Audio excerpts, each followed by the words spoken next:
ఇప్పుడు మరొక అద్వితీయమైన భావన చూడండి. పాలకూరికి అనేది బసవేశ్వర శతకంలో సన్నుత జంగమాగమము స్వాతి జలంబులు, సన్నుత జంగమాగమము స్వాతి జలంబులు, భక్తి నిమ్నగంచెన్నుగా నీదు చూడ్కులను చిప్పల, భక్తి నిమ్నగంచెన్నుగా నీదు చూడ్కులను చిప్పల, జొన్నలు ముత్తియంబులయ్యున్న, జొన్నలు ముత్తియంబులయ్యున్న, ఒక అయ్య మృగ్గు నిజమోన్నతి నిల్పిన, ఒక అయ్య మృగ్గు నిజమోన్నతి నిల్పిన, ధన్యు నిన్ను ధన్యు నిన్ను శశ్వన్నుతులన్ భజింతు బసవా బసవా బసవా వృషాధిపా. బసవేశ్వరుడు లోకానికి ఎందుకు ఆదర్శం అంటే ఎప్పుడూ తన ఇంట్లో కొన్ని వందల మంది భక్తులు అన్నం తినేలా చూసుకునేవాడు ఆయన. ఇవాళ మనకి అతిథులు ఎవరు లేరు, రమ్మన్నా రారు. సొంత మేనమా వచ్చినా బెంగళూరుకి హోటల్లో దిగాకే మనకు ఫోన్ చేస్తున్నాడు. మన కర్మ వాడి కర్మ. పైగా బెంగళూరులో పెద్ద కర్మ ఏమిటంటే వాడు ఎయిర్పోర్ట్ నుంచి వాడు ఉండే వాళ్ళ అక్కింటికి రావాలంటే 2.5 గంటలు పడుతుంది. ఇవాళ నాకు అంతే పట్టింది. చాలా తక్కువ అనుకున్నాను నేను. విమానం గంటే, కానీ అక్కడి నుంచి రవి గారి ఇంటికి వెళ్ళడానికి మాత్రం 3 గంటలు పట్టింది. రవి అస్తమించినట్టే అయింది. రవి అస్తమించిన బ్రిటిష్ సామ్రాజ్యం అని. పాపం ఆయన ఏం చేస్తారని అడుగుతూ నెమ్మదిగా నాకు ఎక్కడ కోపం వస్తుందో ఆయన బాధపడుతూ నెమ్మదిగా మధ్యలో ఏదో సినిమా స్టోరీలు చెప్తున్నారు ఆయన. మీరు ఏం కంగారు పడకండి, ఎన్ని పడ్డామో జీవితంలో, ఇదో పెద్ద విషయం, మీరు హాయిగా నడపండి, మామూలే. ఎందుకంటే నేను మొహమాటం లేకుండా చెబుతున్నానమ్మా, బడాయి అనుకోవద్దు. 2.5 గంటలు నా హృదయం నమశివాయ నమశివాయ నమశివాయ. నాకు ట్రాఫిక్ జామ్ తెలియలేదు, పైగా అదృష్టం అనుకున్నా. ఎందుకంటే ఇంత ట్రాఫిక్ జామ్ లేకపోతే ఈ జపం చెయ్యం కదా. ఏదో పనిలో పడిపోతాం, ఎవరితోనో మాట్లాడతాం, ఏదో కనీసం ఇంకే ఇక్కడ ఫోన్లు రావు, మనం ఇక్కడ ఉన్నాం, అయిపోయింది. ఆయన నడిపేది ఏదో ఆయన నడుపుతున్నాడు, నేను నడపట్లేదు, నేను కూర్చోవడమే. ఈ కూర్చుని ఊరికే సొల్లు కబుర్లు చెప్పడం కంటే జపం చేసుకోవడం మంచిది కదా. అందుకే నేను శుభ్రంగా కళ్ళ గంతలు కూడా పెట్టేసుకుని నేను జపం చేసుకుంటాను, మీరు నడపండి అన్నాను. నడిపాడు హాయిగా. నాకు 2.5 గంటలు నాకేం తెలియలా, విసుగు రాలా. మీరు ట్రాఫిక్ జామ్కి బాగా అలవాటు పడిపోయారు. బెంగళూరు అంటేనే ఎంత 6 నెలల గర్భిణి ఎవరైనా బెంగళూరులో కారు ఎక్కితే ఇంటికి వెళ్ళేసరికి ప్రసవం ఖాయం.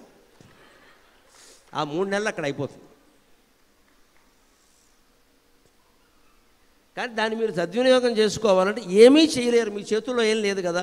తస్మాత్ అపరిహార్యేర్థే నత్వం శోచితుమర్హసి. బెంగళూరు ట్రాఫిక్ జామ్ని దృష్టిలో పెట్టుకునే భగవద్గీతలో ఈ మాట చెప్పాడు దేవుడు.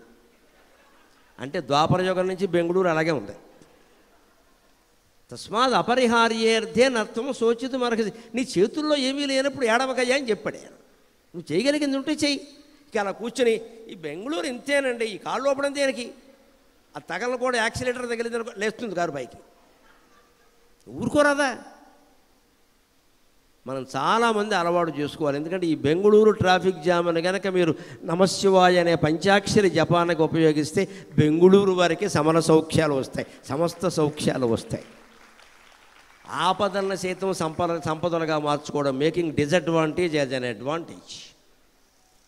మరి మనం చేయగలిగేది ఉంటే ఇంకేమైనా అడ్డదారి ఉందా, మంచి దారి ఉంటే లేదు, అదే దారి, ఏం చేస్తావు, ఇక ఊరుకోరాదా. ఇక దీన్ని మళ్ళీ హైదరాబాద్తో పోల్చి అక్కడికి మేమేమైనా సుఖంగా ఉన్నాడు, మా గొడవలు మాకున్నాయి. ఇక్కడ హైదరాబాద్ వాళ్ళు ఎవరైనా సరే మా ఇల్లు చాలా దగ్గర అన్నారంటే అరగంట దూరం అని అర్థం. బెంగళూరు వాళ్ళు ఎవరన్నా మా ఇల్లు దగ్గర అన్నారంటే గంట దూరం అని అర్థం. బొంబాయి వాళ్ళు ఎవరన్నా మా ఇల్లు దగ్గర అన్నారు 2 గంటల దూరం అని అర్థం. నేను బొంబాయి కూడా వెళ్ళాను, అక్కడ చూసి. ఇక్కడికంటే ఎక్కువ బొంబాయిలో. అసలు ఒక ఇంటి నుంచి వేరే ఇంటికి వెళ్ళాలంటే 2 గంటలండి కనీసం.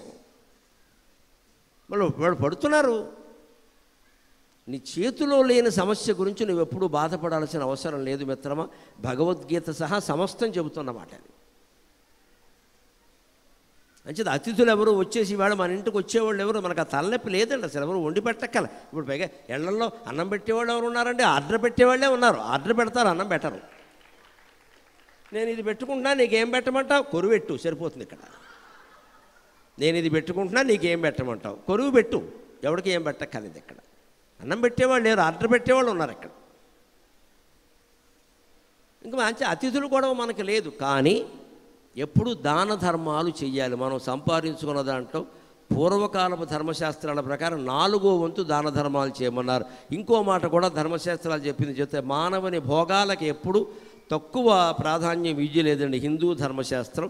మనిషి బలాన్ని ఎంత గౌరవించిందో బలహీనతను కూడా అంతే గౌరవించింది. నువ్వు సంపాదించుకుంటున్నావు, నెలకు ₹1,00,000, 50,000 ఖర్చు పెట్టాయి మాట్లాడక. నెల తిరిగేసరికి 50 అయిపోవాలి, లెక్క రాసేయాలి. పిసిని కొట్లా బతకదు, అదో షేర్ ఆటో ఎక్కడం, దరిద్ర పనులు చేయక ఎక్కి శుభ్రంగా. మిగిలిన 50,000లో 25,000 దాచుకోవాలి ఖచ్చితంగా. ముందది దాచాకే ఇంటికి రావాలి, బ్యాంకులో వేసాకే. నెల ఆర్డీ కడతావా, నువ్వు ఏం కడతావు, ఏదైతే అది కట్టుకో, దాచి. ఎందుకంటే అనారోగ్యాలు వస్తాయి, ఏవో రకరకాలు ఉంటాయి. నెలకు ₹1,00,000 25,000 దాచగలిగాడు అనుకోండి, జమీందారులా బతుకుతాడండి, అనుమానం లేదు. భవిష్యత్తు గురించిన భయం లేదు. ఆ 25,000 దాచిన ఓ 1,00,000 దాటాయి, ఫిక్స్డ్ డిపాజిట్ వేసాయి. ఆ లక్షలు వేసిన ఒక 20 లక్షలు దాటాయి, పొలమో ఇల్లు స్థలమో ఏదో చిన్నది కొనాయి. స్థిరాస్తులు కొనాలి, లేకపోతే ఈ డబ్బులు ఎందుకు విలువ ఉండవు. ఇక్కడ ఇవాళ 20 లక్షలు బాగానే ఉంటాయి, 10 ఏళ్ల తర్వాత 20 లక్షలు ₹20 కింద లెక్క. ఏదో స్థిరాస్తి కొనాలి, ఇలా పెంచుకుంటూ వెళ్ళొచ్చు. ఇంత చేస్తూ కూడా మన ధర్మశాస్త్రం చెప్పిన విషయం ఏంటంటే, నీ ఆదాయంలో సగం డబ్బు నువ్వు ఖర్చు పెట్టుకో, ఆ మిగిలిన సగంలో సగం పావలా భవిష్యత్తు కోసం దాచిపెట్టుకో, ఆ మిగిలిన పావలా దాన ధర్మాలు చేయి, అది వచ్చే జన్మకి పెట్టుబడి. వచ్చే జన్మకి పెట్టుబడి. మనందరికీ పునర్జన్మ పూర్వజన్మల మీద నమ్మకం ఉంది కదా, మనమేం నాస్తికులం కాదు. తెలుగులో ఒక మాట ఉంది, గమనించండి. ఆయనకేమిటమ్మా పెట్టి పుట్టాడు, ఏమిటి పెట్టడం, ఏమిటి పుట్టడం. పెట్టి పుట్టాడంటే పూర్వజన్మలో పెట్టి ఇప్పుడు పుట్టాడు, అది విషయం. ఇక్కడ పూర్వజన్మలో పెట్టాడు, ఇప్పుడు పుట్టాడు. ఆయనకేమమ్మా పెట్టి పుట్టాడు. పోనీ అది పెట్టామో లేదో మనకి, ఇప్పుడైనా పెడితే వచ్చే జన్మైనా బాగుంటుంది. పైగా ఆ 4వ వంతు దాన ధర్మాలు చేయడం వల్ల నీకు కలిగే సంతృప్తి ఈ 50,000 అనుభవించడం ద్వారా కానీ, ఈ 25,000 దాచడం ద్వారా కానీ కలగదు. ఇతరులకు ఇచ్చిందే మనకి ఎప్పుడైనా సంతృప్తి కలిగిస్తుంది. ఇచ్చుటలో ఉన్న హాయి వేరే ఎచ్చటలో లేనే లేదు, ఈ పాత సినిమాలో పాట. ఎప్పుడైనా మనం ఏం చేసాం, అన్నీ పాపాలే చేసాం అనిపిస్తుంది. లేదు, నేను దాన ధర్మాలు చేశాను, కొందరిని ఆదుకున్నాను అని ఒక భావన కలిగితే హాయిగా ఉంటాం కదండి, ఆయుర్దాయం పెరుగుతుంది. అటువంటి జంగమారాధన, భక్తుల ఆరాధన ఎలా చేసేవాడు? సన్నుత జంగమాగమము స్వాతి జలంబులు. జంగములు ఆయన ఇంటికి వస్తే స్వాతివాన కురిసినట్టుగా భావించేవట్ట బసవేశ్వరుడు. స్వాతివానకు ఓ ప్రత్యేకత ఉంది, వానకే ఓ ప్రత్యేకత ఉంది. స్వాతి వానకి మరింత ప్రత్యేకత. స్వాతి నక్షత్రం ఉన్న రోజున కనుక వాన కురిస్తే, ఆ వాన చినుకులు పొరపాటున ఏదైనా నది మీద పడితే, ఆ నదిలో కానీ సముద్రంలో కానీ అడుగున ఏమైనా ఆల్చిప్పలు ఉంటే, అందులో కొన్ని ఆల్చిప్పలు బయటకు వస్తే, అవి తెరుచుకుంటే, ఈ స్వాతి నక్షత్రం నాడు కురిసిన వాన చినుకు ఆ ఆల్చిప్పలో పడితే అది వెంటనే మూసుకుంటుంది, కిందకి వెళ్ళిపోతుంది, ముత్యమై బయటకు వస్తుందండి. అది చరిత్ర, అది చరిత్ర. దీన్నే స్వాతి ముత్యం అంటారు.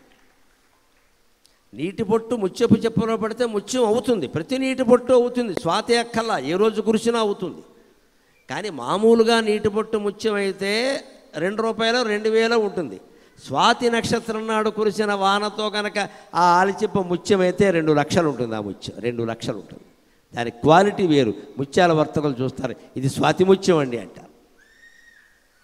ఈయనకి ఏది స్వాతి ముత్యం ఈయన జీవితంలో అంటే దాన ధర్మాలే స్వాతి ముత్యం. సన్నుత జంగమాగమము స్వాతి జలంబులు. జంగములు భక్తులు ఈ ఇంటికి వస్తే చాలు స్వాతి చినుకులు కురిసినట్టే అనిపించేదిట. భక్తి నిమ్నగంచెన్నుగా నీదు చూడ్కులను చెప్పల. భక్తి అనే నిమ్మనగ ఆ నదిలో పడతాయి కదా, నిమ్మనగ అంటే అది నిమ్మనం గచ్చెతీతి, నిమ్మన గచ్చెతీతి నిమ్మనగా. నీరు పల్ల మెరుగు నిజము దేవుడు ఎరుగు లెక్కది. నీరు పల్ల మెరుగు నిజము దేవుడు ఎరుగు. అందుకని నదిని నిమ్మనగా అంటారు. పల్లానికి ఎడుతుంది ఎప్పుడు కూడా. పల్లానికి వెళ్ళమని ఒకరు చెప్పక్కల, ఎత్తుకు వెళ్ళాలంటేనే మనం మళ్ళించాలి, పల్లానికి అదే విడుతుంది. అంచేత నిమ్మనగా అంటే నది. సుర నిమ్మనగా అంటే దేవతల నది, గంగా నది. భక్తి అనే నదిలో పడ్డాయట ఆ జంగముల రాక అనే స్వాతి జలాలు. చెన్నుగా నీదు చుడ్కులను చిప్పల. అప్పుడు ఈయన కళ్ళు అనే ముత్యపు చెప్పలు పైకి వచ్చాయట. ఎంత వర్ణన చేస్తున్నాడో మహాకవి పాల్కురికి సోమనాథుడు. ఈయన బసవేశ్వరుడు కళ్ళు అనే ముచ్చెప్పు చెప్పలు నది పైకి వచ్చాయట, భక్తి అనే నది నుంచి పైకి వచ్చాయన్నమాట.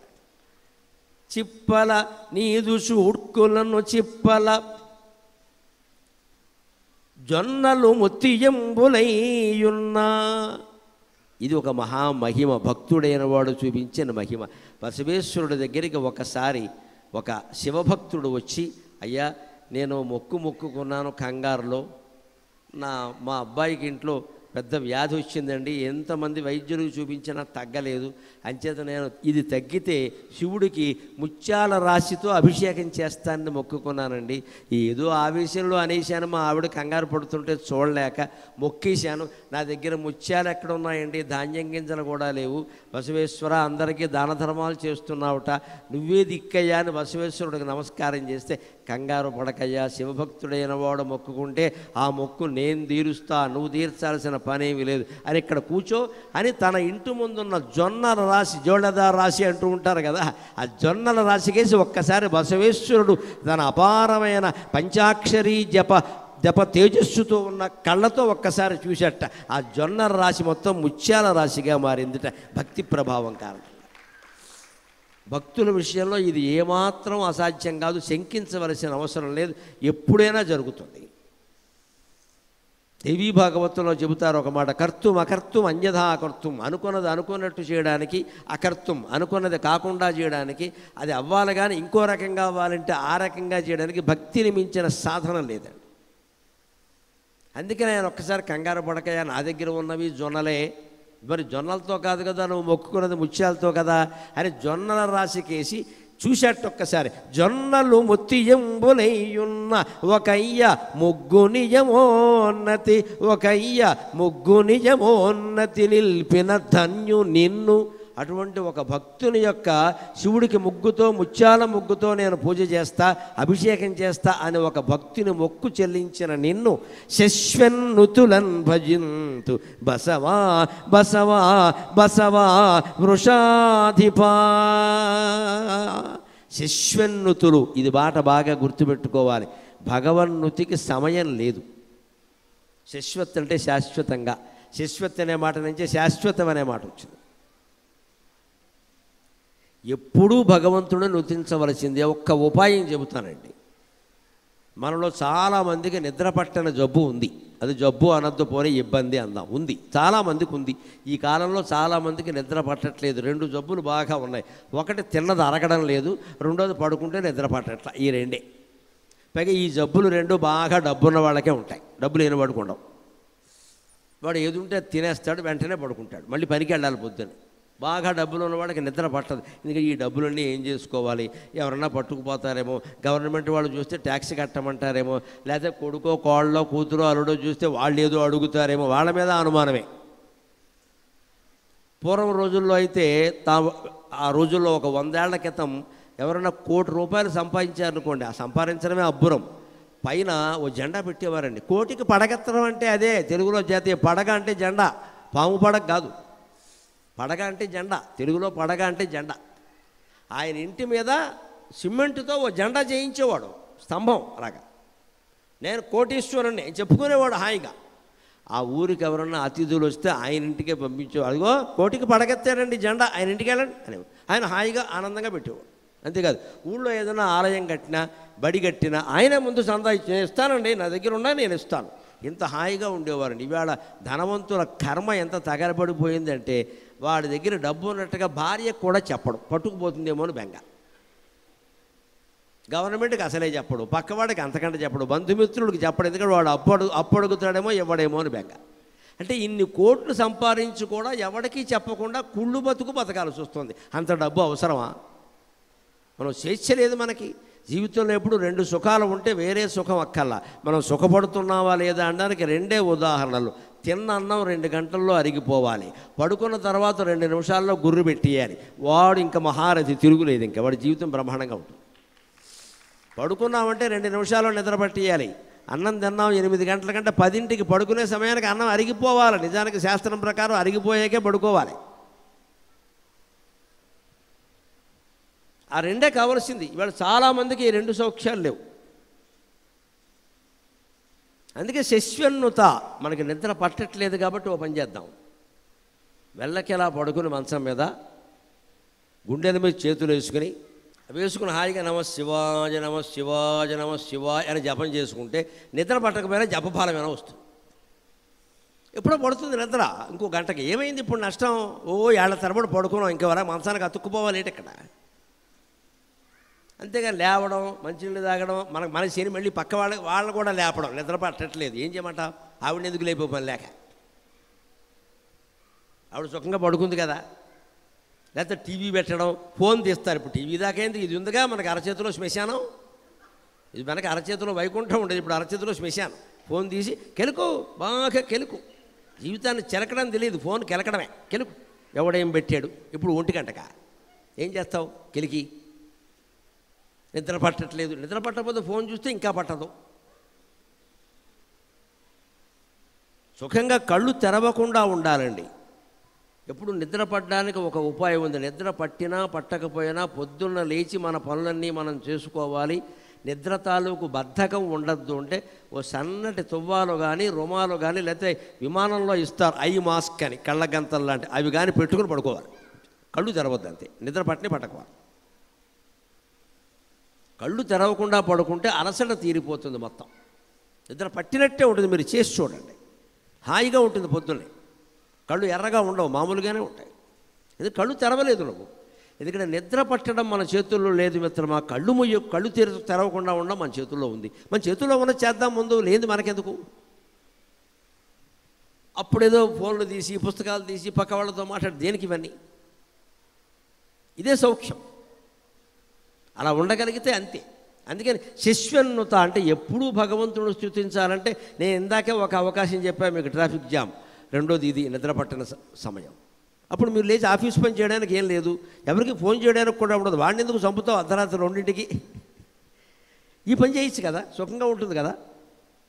అదే శశ్వన్నుత. మనం నిజంగా భగవంతుడిని నృత్యించదలుచుకుంటే దొరుకుతుంది అవకాశం ఎక్కడ. అప్పుడు మనం చేసేటువంటి ప్రతి పూజ, అక్కడ పెట్టిన ప్రతి పువ్వు మనకి అత్యంతమైన ఫలితాన్ని ఇస్తుందండి. శివునిందాకిన పువ్వులయ్యవి, శివునిందాకిన పువ్వులయ్యవి, కళాశ్రీ కౌముదీ దృక్ప్రభావ విశేషంబుల తావులీయవి, నభోవాన ప్రభూత అమృతాబ్దంబుల రేవులీయవి, నభోవాన ప్రభూతామృత సర్వదబ్దంబుల రేవులీయవి, జగత్సంతాపమంతం ముజేయు, జగత్సంతాపమంతం ముజేయు, విభూతి ప్రతిభావులీయవి, చిరాయుర్భాగ్యముల్ నించుతన్. భక్తితో చెయ్యాలి పూజ. ఎన్ని పువ్వులు పెట్టావనేది ముఖ్యం కాదు. ఇక్కడ 1,00,000 పువ్వులు పెట్టమని ఏ శాస్త్రంలోనూ చెప్పలేదు. ఒక్క పువ్వు దొడ్లో పూసింది దేవుడి దగ్గర పెట్టినా చాలు. ఆ పువ్వు మన పూర్వం స్త్రీలు ఏం చేసేవారంటే ఆ పువ్వు తలలో పెట్టుకునేవారు.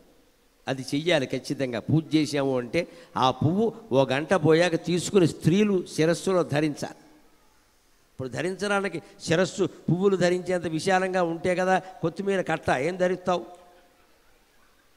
ధరించడానికి ఏమీ లేదు ఇక్కడ. చీర ధరించడమే కష్టంగా ఉంది, పువ్వులు ఎక్కడ ధరిస్తారు? మనం తయారు చేసుకున్నామండి. ఆధునిక నాగరికత పేరు మీద ఎక్కడా సంస్కారం, సౌందర్యం లేకుండా చేసుకున్నాం. పూర్వకాలపు స్త్రీలు ఎంత మహిమాన్వితంగా చూడగానే దండం పెట్టాలనే ఎందుకు ఉండేవారంటే, అక్కడ శివుడికి దేవుడికి పూజ చేసి ఆ పూజా మందిరంలో పెట్టిన పుష్పాలు ఉంటాయి కదా, 4 పువ్వులు పెట్టి అక్కడికక్కడే ఓ పువ్వు తీసి ఇలా ఓ పాయ పైకి లాగి పెట్టుకునేవారు. అది సాయంత్రం వరకు ఉండేది. అలాగే ఆ దేవుడి దగ్గర పుష్పం తీసి తలలో పెట్టుకున్నాం అనుకోండి, ఎంత శుభప్రదం అనేది. ఒక ధైర్యం. ఇది శివ పూజకు వాడిన పుష్పం, నేను శిరస్సు మీద ధరించాను, నాకెందుకు ఆపద వస్తుంది అంటే శివానుగ్రహాన్ని ఒక పుష్పం రూపంలో భౌతికంగా పొందుతున్నాం మనం. ఒక భౌతికం ఏదో ఉండాలి కదా. ఎంత అదృష్టం అది. మంచిది. ఈ పద్యాలన్నీ పాల్కురుగు సోమనాథుడు పద్యాలు చదివితే నాకు అనిపించింది ఏమిటంటే, శివునిందాకిన పువ్వులయ్యవి, ఇవుడిని శివుడి తాకి మన దగ్గరికి వచ్చిన పుష్పాలివి. కళాశ్రీ కౌముది దృక్ప్రభావ విశేషంబుల తావులీయవి. శివుణ్ణి తాకి వచ్చాయి కాబట్టి వీటి మీద ఎవరి చూపు పడుతుంటే చంద్రుని చూపు పడుతుంది ఖచ్చితంగా. మరి చంద్రుడు శివుడి శిరస్సు మీద ఉంటాడు కదా. కళాశ్రీ కౌముది, కళలన్నిటికీ అధిపతి అయిన వాడు చంద్రుడు. కళాధరుడు అంటారు, అతను కళానిధి అంటారు. కౌముది అంటే వెన్నెల. దృక్ప్రభావ విశేషంబుల తావులియ్యవి, అలాంటి చంద్రుని దృష్టి పడిన విశేషమైన సుగంధం కలిగిన పుష్పాలు ఈ పద్యాలు. దృక్ప్రభావ విశేషంబుల తావులియ్యవి, నభోవాన ప్రభూత అమృతస్రవదబ్దంబుల రేవులియ్యవి. నభక అంటే ఆకాశం, వాన అంటే వర్షం కాదు, వనానాం సమూహం వానం. ఆకాశమంతా ఒక అడవి అనుకుంటే ఆకాశం అనే అడవిలో పూసిన పుష్పాలు ఏమిటి తెలుసా? మేఘాలు. నభోవాన ప్రభూత అమృతాబ్దంబుల, ఆకాశంలో అంతా అడవి అనుకుంటే ఆకాశంలోంచే వాన కురుస్తుంది కదా, అంటే మేఘం ఉండాలి కదా. మేఘమే పుష్పం, మేఘం నుంచి కురిసే నీరే వర్షం. అందుకే నీటికి మరొక పదం మేఘపుష్పం ఘనరసక త్రిశుద్వే ఆప్యం అమ్మయం అని అమరకోశంలో చెబుతారు. మేఘపుష్పం అంటే నీరు, మేఘం కిందికి జార్చినటువంటి పుష్పమే నీరుట. ఎంత బాగా చెప్పారండి సంస్కృత నిఘంటువులో చెప్పిన మాట కవిత్వం. నీటిని మేఘపుష్పం అన్నాడు. మేఘం కింద పువ్వులు జార్చింది అనుకో, ఆ పువ్వునే నీళ్లు. అలాగే అమృతాన్ని కిందకి అందించేటువంటి రేవులు, మామూలు చెరువు రేవే చాలా అందంగా ఉంటుంది కదా, అమృతపు సరోవరపు రేవు ఎంత అందంగా ఉంటుందండి. మానస సరోవర యాత్ర చేసిన వాళ్ళకి తెలుస్తుంది, చాలా కష్టమే చెయ్యడం. కానీ విడితే తెల్లారకట్ట 2 గంటలకో 3 గంటలకో వెన్నెల విపరీతంగా ఉంటే ఆ వెన్నెల ఎలా ఉంటుందంటే అక్కడ పుస్తకం చదువుకోవచ్చు. మనం మామూలుగా ఎక్కడ వెన్నెల చూసినా మీరు పుస్తకం చదువుకోలేరు, కాస్త కాంతి ఉంటుంది అంతే. చంద్రుడి వెన్నెల వెలుగు ఆనందం కలిగిస్తుంది, సూర్యుడి వెలుగు ఉపయోగపడుతుంది. లోకానికి సూర్యుడు అవసరమే, చంద్రుడు అవసరమే, ఉపయోగము అవసరమే, ఆనందము అవసరమే. చంద్రుడు ఆహ్లాదం కలిగిస్తాడు, ఉపయోగపడుతుందంటే చెప్పలేం. ఆహ్లాదం కూడా ఉపయోగమే కదా నిజానికి. చంద్రకాంతిలో వంట చేయడం కుదరదు, పెద్ద చూబులేట్లు పెట్టి వంట చేస్తేనే తినలేకపోతున్నాం. చంద్రకాంతిలో వంట చేస్తే ఏం తింటాం, ఏం పడతాయో తెలియదు. అందులో వంట చేయడానికి ఉపయోగపడదు, పుస్తకం చదవడానికి ఉపయోగపడదు. కానీ అసలు మొత్తం సినిమాల్లో కానీ కావ్యాల్లో కానీ చంద్రుడి మీద వచ్చినన్ని పద్యాలు, చంద్రుడి మీద వచ్చినన్ని పాటలు మరి ఎవరి మీద రాలేదు. రావు ఈ చందమామ దగ్గర నుంచి. అంచేది మామూలు చెరువే అయితే ఆ వాన కురిసినప్పుడు ఉండే అమృతాబ్దాల అమృత సరోవరం, మానస సరోవరపు రేవు లాంటిది కదా శివభక్తి. జగత్ సంతాపమంతం ముజేయు విభూతి ప్రతిభావులీయవి, జగత్తులో ఉండే మొత్తం సంతాపం అంతటినీ శివపరమైన విభూతి అంతం చేస్తుందండి. విభూతి అంత గొప్పది.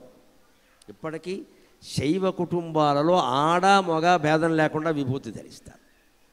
వీరశైవులు, శైవులు, శివభక్తులు ఆడ మగ తేడా ఉండదు, అందరూ విభూతి ధరిస్తారు. విభూతి సంతాపాన్ని ఎలా అంతం చేస్తుందో తెలుసా? మన సంస్కృతి గొప్పతనం. విభూతి పెట్టుకుంటూ చెప్పుకునే శ్లోకం తెలుసుకుంటే తెలుస్తుంది. త్రయంబకం యజామహే సుగంధిం పుష్టివర్ధనం ఉర్వారుకమివ బంధనాత్ మృత్యోర్ముక్షీయమామృతాత్. వైదిక ఋషి ఎంత గొప్పవాడంటే ఆయన విభూతి పెట్టుకుంటుంటే అనుభూతి కలిగి ఈ శ్లోకం చెప్పాడు.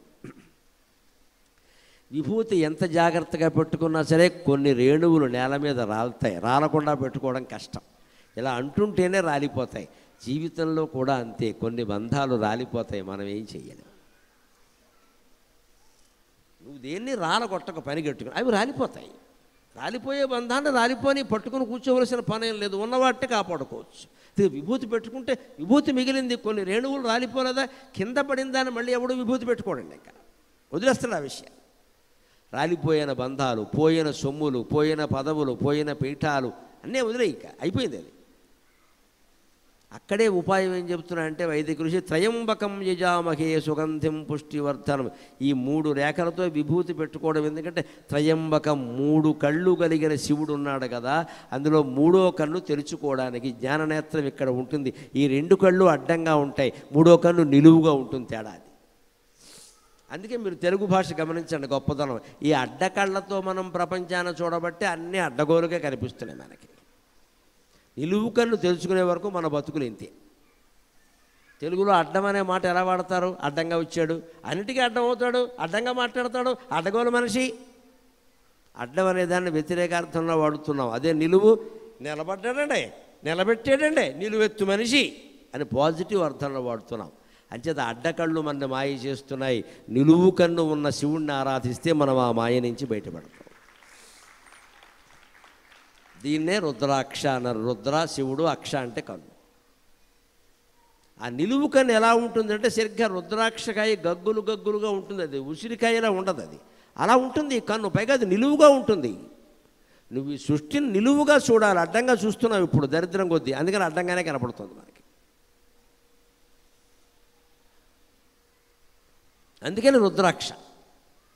త్రయంబకం, ఇక్కడున్న మూడో కన్ను తెరుచుకోవడానికే మనం విభూతి పెట్టుకోవడం, కుంకుమ బొట్టు పెట్టుకోవడం కూడా. కుంకుమ బొట్టు ఇక్కడ మధ్యలో ధరిస్తాం, అక్కడే ఉంటుంది మూడో కన్ను, అది కుంకుమ రంగులోనే ఉంటుంది, అందుకే కుంకుమ బొట్టే పెట్టుకోవాలి. సుగంధిం, అది ఎలాగో సుగంధంతో ఉంటుంది. పుష్టివర్ధనం, ఒంటికి రాస్తే విభూతి ఈ చర్మ సంబంధమైన రోగాలు పోగొడుతుంది, పుష్టి కలిగిస్తుంది. పసిపిల్లలకు పూర్వం విభూతి రాసేవారు. ఇంకోటి కూడా మీరు గమనిస్తారు, కుంభమేళాకి వెళ్ళినప్పుడు నాగా సాధువులు వస్తారు అక్కడికి. చూడండి, దిగంబరంగా ఉంటారు వాళ్ళు, నాగా సాధువులు. అఘోరాలు కూడా వస్తారు, అఘోరాలు వస్తారు. వాళ్ళు చూడ్డానికి చాలా ఇబ్బందిగా ఉంటారు, కానీ వస్తారు వాళ్ళు జనంలో. వాళ్ళు అప్పుడే వస్తారు, మళ్ళీ రారు, మీరు రమ్మన్న రారు వాళ్ళు. అఘోర విధానం చాలా గొప్పది, అది మనకు అర్థం కాదు కానీ చాలా గొప్ప. వాళ్ళు మహత్తరమైన శక్తి సంపన్నులు, కానీ వాళ్ళ దగ్గరికి వెళ్ళకండి, ఒక్కోసారి తిక్కగా ఉంటారు మనుషులు. ఇది విపరీతమైన తపస్సు అది. పైగా హిమాలయాల్లో భయంకరమైన చలిని తట్టుకుంటే ఎలా తట్టుకుంటారో తెలుసా? ఒళ్ళంతా విభూతి రాసుకుంటారు, గమనించండి. ఒళ్ళంతా విభూతి రాసుకోవడం వల్ల ఏం జరుగుతుందంటే చర్మరంధ్రాలన్నీ మూసుకుపోతాయి విభూతి రేణువులతో. అప్పుడు ఒంట్లో ఉన్నటువంటి వేడి బయటికి రాదు, ఆ ఒంట్లో వేడి కారణంగా వాళ్ళు హాయిగా ఉంటారు, బయట చలి ఉన్నా సరే. అందుకని విభూతి రాస్తారు. రంధ్రాలన్నీ విభూతి రేణువుల మూసుకుపోయాయి, ఒంట్లో వేడి ఉంది కదా, లేకపోతే బతకం ఉండం కదా మనం. ఒంట్లో వేడి ఉంది కదా, 98.4 లెక్కే కదా. మరి ఉష్ణోగ్రత ఎక్కడది? 98.4 ఉంది, సామాన్యంగా 98 డిగ్రీలు పైన ఉంది వేడి, లేకపోతే బతకం కదా. ఆ ఉన్న 98 డిగ్రీలు మనం కాపాడుకుంటే చలికాలం కూడా బతుకుతాం. అది బయటికి వెళ్ళిపోతుంది చెమట బిందువుల ద్వారా. ఎందుకంటే వేసవకాలం బయట వేడి ఎక్కువగా ఉంటే ఆ వేడికి చెమట పడుతుంది. చెమట పడుతుంది అంటే ఎప్పుడు మంచినీళ్ళు తాగాలి ఖచ్చితంగా. మంచినీళ్ళు తాగి తీరాలి, చెమట. అందుకే వేసవకాలమే దాహం వేస్తుంది మనకి, మంచినీళ్ళు తాగాలి, తప్పదు. వైజయంతి విలాసంలో మహాకవి చెబుతాడు, సారంగు తమ్మయ్య చెబుతాడు ఒక మాట. వేసవకాలాన్ని వర్ణిస్తాడు ఆయన. వేసవకాలాన్ని వర్ణిస్తూ గమ్మత్తైన మాట మాడతాడు. మజ్జిగ కూడా దాహం వేసిందిట. మజ్జిగకి దాహం వేయడం ఏంటి? మనం దాహం వేస్తే మజ్జిగ తాగుతాం, మజ్జిగ కూడా దాహం వేసింది. ఆయన ఏం చెబుతారంటే, చూడండి మజ్జిగకి కూడా దాహం వేసింది, మజ్జిగ నీళ్లు తాగుతోంది అన్నాడు ఆయన. మరి వేసవకాలం ఒట్టు మజ్జిగ ఎవరు నీళ్లు కలిపిన మజ్జిగ ఇస్తారు. మజ్జిగ అన్ని నీళ్ళు ఎందుకు తాగుతోందంటే బహుశా దాహాన్ని తీర్చే మజ్జిగ కూడా దాహం వేసి ఉంటుంది అన్నాడు. మహాకవి వాక్కు అంత గొప్పదండి, ఎంత చమత్కారం. వైజయంతి విలాసం అంటే విప్రనారాయణ చరిత్ర, అందులో వర్ణిస్తాడు వేసవకాలాన్ని వర్ణిస్తూ. అందరి దప్పిక తీర్చే తక్రానికి దప్పిక ఎక్కువై నీళ్లు తాగుతోంది అంటాడు ఆయన. మరి మజ్జిగలో నీళ్లు పోసేస్తారు కదా. అలాగే విభూతి రాసుకోవడం వల్ల ప్రయోజనం ఏమిటంటే, వేసవి కాలం ఒంట్లో ఉండే చలి నిలబడుతుంది, చల్లదనం. చలికాలం ఒంట్లో ఉండే వేడి నిలబడుతుంది. మొత్తం మీద ఒంట్లో వేడి బయటికి వెళ్లకుండా ఉంటే, ఒంట్లో ఉండే చల్లదనం కూడా బయటికి వెళ్లకుండా ఉంటే ఎప్పుడూ బతికే ఉంటాం. అందుకే అఘోరాలు విపరీతంగా విభూతి రాసుకుంటారు, మొహానికి అంతా రాస్తారు, జుట్టు మీద రాస్తారు, ఒళ్ళంతా రాస్తారు. ఒంటి మీద నూలు పోగు కూడా ఉండదు, అయినా బతుకుతారు, హాయిగా ఉంటారు. మనం ఆ ప్రాంతానికి వెళితే 100 రెగ్జిల్ని కప్పినా సరే మనకి చలేసేస్తూ ఉంటుంది. ఇక మనకి విభూతి ప్రభావం తెలియదు, వాళ్ళకి తెలుసు. విభూతి ప్రతిభావులయ్యవి శివుడు. అందుకే చూడండి, మనకి పురాణ ఘట్టాల్లో పౌరాణికలో బ్రహ్మదేవుడు నిండా బట్టలు కట్టుకుంటాడు, విష్ణుమూర్తి సరే పీతాంబరుడు సమస్తాభరణాలు ఉంటాయి. శివుడు ఇంచుమించు దిగంబరాయ విద్మహే యక్షస్వరూపాయ దిగంబరాయ. ఆ శివభక్తే నాగాభక్తి, శివభక్తి అఘోరాభక్తి. వాళ్ళు శవమే ఎందుకు తింటారు అంటే ఆశ్చర్యం. మనం అనుకుంటాం శవాన్ని తింటారని, పొరపాటు. మనం చూడలేదు, చూడకుండా మాట్లాడుతున్నాం. స్వామి రామ అని ఒక మహాయోగి ఉండేవాడు. 95 సంవత్సరం వరకు, 1995 వరకు ఉన్నాడు. హిమాలయ యోగుల్లో ఆయన చాలా గొప్పవాడు. ఆయన జీవిత చరిత్ర దొరుకుతుంది, చదవండి. నేను చదివాక ఆశ్చర్యపోయాను, ఇదే అఘోరాల గొప్పతనం అని. అందులో చెప్తాడు ఆయన. కొంతమందిని కలిశాడు. వాళ్ళు ఏం చేస్తారంటే, వాళ్ళ దగ్గర మహిమ ఎలా ఉంటుందంటే, వాళ్ళకి బయాలజీ బాగా తెలుసు, రకరకాల శాస్త్రాలు వాళ్ళకి తెలుసు, మంత్రశక్తి సరే ఎలాగో ఉంది. ఈ శవాన్ని వాళ్ళు దూరంగా తీసుకెడతారు, ఓ చోట రహస్యంగా పెడతారు. దాని నుంచి వాళ్ళకి ఏ పదార్థం కావాలో ఆ పదార్థం కింద దాన్ని మారుస్తారు. అంతటి శక్తి కలిగిన వాళ్ళు అఘోరాలు. శవాన్ని శవంగా వాళ్ళు తినరు, పొరపాటు మాట, మనకి తెలియక మాట్లాడతారు. వాడి గులాబ్ జామ్ ఇష్టం అనుకోండి, ఈ చెయ్యి గులాబ్ జాముగా మారాలి అని సంకల్పిస్తాడు వాడు. ఆ చెయ్యి గులాబ్ జామ్ అయిపోతుంది, తింటాడు. గులాబ్ జామ్ తినడం తప్పులేదుగా. ఆయన సిద్ధాంతం ఏమిటి? మేము మాంసం తినమంటారు, మొక్కలు కూడా తినరు, కందిపప్పు మినపప్పు కూడా తినరు, నువ్వు పెట్టినా తినరు. ఎందుకు తినమంటే జీవహింస అంటాడు. మరి ఇదేమిటంటే అది జీవి కాదుగా, శవం అంటాడు. మనకు అర్థం కాదు, కానీ ఎంత గొప్ప సిద్ధాంతం అది. అది వాడికి అరుగుతుంది, మన ఎదురుగానే మార్చేస్తాడు. అంత శక్తి ఉన్నవాళ్ళు ఉన్నారు. ఎందుకంటే సృష్టి అంతా భగవంతుడు మాయ.